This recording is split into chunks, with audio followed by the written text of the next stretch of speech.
From the trading desk of dailyforex.com, this is Christopher Lewis looking at the euro dollar forex pair for the May 15th session. And I am recording this at the end of the May 14th session. And as such, we have pretty much the end of the trading day. And as you can see, we continue to fall below the triangle that I had pointed out quite some time ago. Triangle is now history.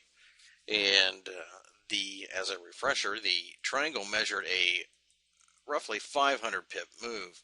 Now, the question, of course, is whether or not it can reach that.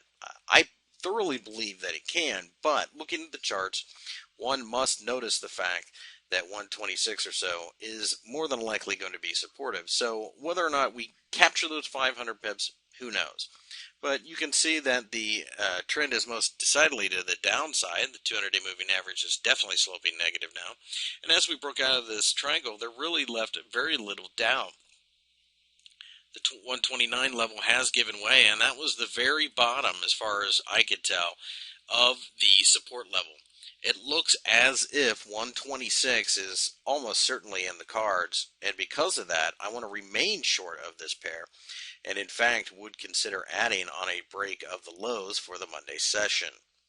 As for buying, I just simply don't see any reason to at this moment in time. The trolls in Europe are starting to become very obviously structural to the rest of the market.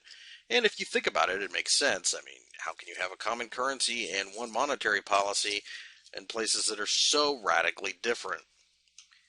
A good example would be if we had the common currency that was once kicked around, at least the concept of it, in North America and Latin America. Does it make sense for a country like the United States and a country like Nicaragua to have the same currency and monetary policy? Absolutely not.